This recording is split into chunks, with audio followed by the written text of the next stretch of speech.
The Great Valley of Central California lies almost in the center of the state. It is more than 400 miles long and 60 miles wide. And except for the narrow opening at San Francisco Bay, it is surrounded by ranges of high mountains. A long time ago, this whole area was a great gulf, an arm of the Pacific Ocean. Many swift streams flowed into it from the surrounding mountains. Rushing mountain streams like this carried millions of tons of earth down into the Gulf. Now, what happened after that went on for thousands of years? Decayed rock materials from the mountains were dumped into the Gulf and spread out by the rivers and streams. Gradually, the Gulf filled up with these earth materials. Now, all that is left of the old Gulf is San Francisco Bay. After countless thousands of years, the great Central Valley was formed, a valley filled with deep, fertile soils and drained by two river systems. The Sacramento, fed by many tributaries, flows from the northern end of the Great Valley to the delta land east of San Francisco. And the San Joaquin drains the southern end of the Great Valley, flowing northward to the delta and the bay. Now we see that the valley is high at the north and south ends and slopes to nearly sea level where the two rivers meet. In the days of the early settlers, cattle were raised in the northern part of the Great Valley. In the long, hot summers, they could be driven up into the green meadows of the nearby mountains. But some areas in the Sacramento Valley were so dry that only sheep could be grazed profitably. Far to the south in the San Joaquin Valley, there was so little rainfall that millions of acres were wasteland. Only a handful of settlers tried to make this forbidding land support them. And these men in the San Joaquin Valley envied the farmers who took up land 400 miles to the north. Because most of the northern part of the Great Valley had enough water for wheat, corn, and vegetables, the farms of this part of the valley were prosperous. The wealth of this northern section of the Great Valley was water, flowing from the nearby mountains.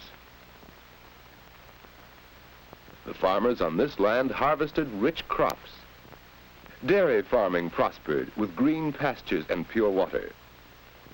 Now let's remember this fine farm in the well-watered part of the northern valley and compare it with this in the southern San Joaquin.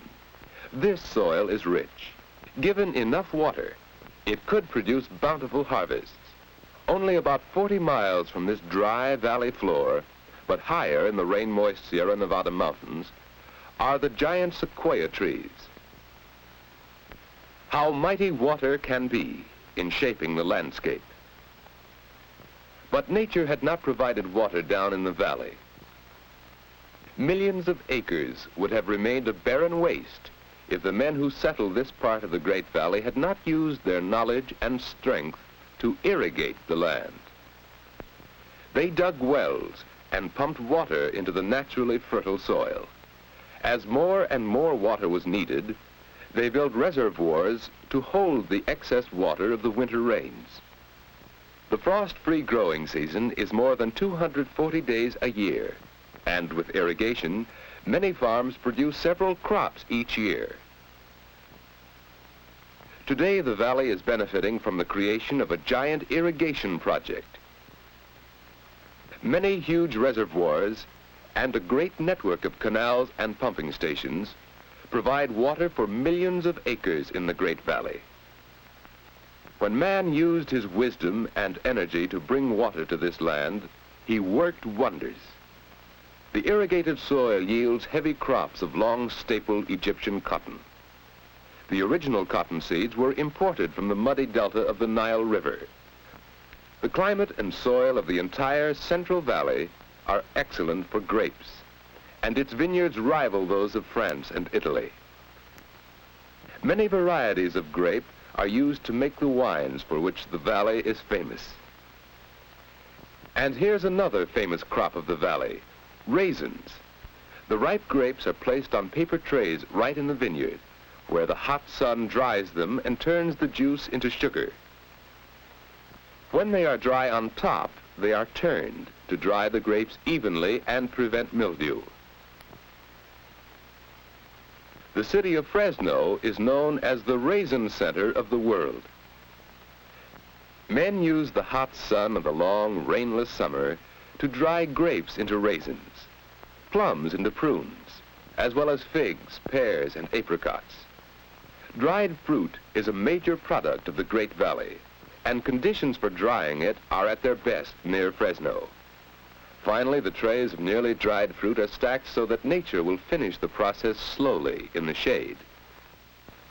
Some ranchers operate their own roadside stands, selling produce to customers who come along the highways. But most of the crops go to nearby Fresno, where they are prepared for market. That's a load of fresh-picked grapes, bound for market. We've learned how man's use of irrigation developed the arid southern part of the Great Valley, and how the city of Fresno serves as a trading center for the region. 200 miles north, on the delta of the San Joaquin, is Stockton. The natural fertility of the delta land has been increased by another system of canals and pumping stations, distributing water to 400,000 acres of rich farmland. The irrigated land produces valuable harvests of beans, carrots, celery, tomatoes. In fact, a great many different kinds of crops are grown here on the rich delta soil. And Stockton has become the key city in the Central Valley for marketing and distributing fresh vegetables and fruits. Farther north, near the state capital, Sacramento, we'll see how the farmers have made use of the lowlands bordering the Sacramento River. This broad river provides ample water for rice growers. Here we can see how rice is grown in China or Egypt, but this fertile rice field is in California.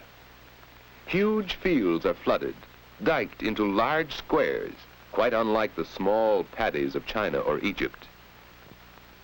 The water supply of the northern Sacramento Valley has been increased by huge reservoirs like the one behind Shasta Dam. Water is distributed to thousands of acres that were once useful only for wheat or barley, but are now capable of producing more profitable crops, such as fruits. Irrigation and modern farm machinery increase the yield of the land and provide employment for millions of people.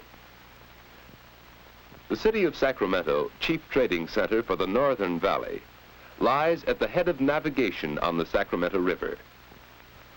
Oil tankers and barges deliver fuel oil for Sacramento's mills and factories.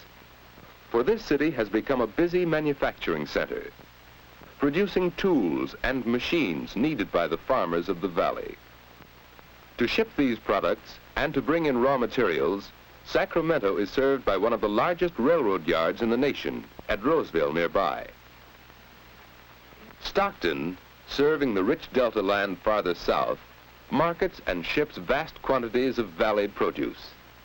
But by far the greater tonnage of vegetables and fruits goes to the canneries, where it is processed and packed for safe delivery to all parts of the world. Stockton is famous as the canning center of the valley. Fruits and vegetables are often completely processed, canned, labeled, and crated, ready to ship within a few hours after they have been picked in the fields. Stockton, like Sacramento, is located on a navigable river. Here on the San Joaquin, the farmers' and packers' goods may be loaded into ships for Asia or Australia, or into trucks or freight cars which distribute the harvest of the Central Valley to every state in the Union. Today, the Central Valley of California is a rich source of food and wealth for the whole nation. 3 rapidly growing cities, Sacramento in the north, Stockton on the Great Delta, and Fresno in the south, serve the regions around them. We have seen how the farmers have used irrigation to turn useless land into rich farms, and we have seen how the land and the climate help to shape the lives and occupations of the people who live in this Central Valley.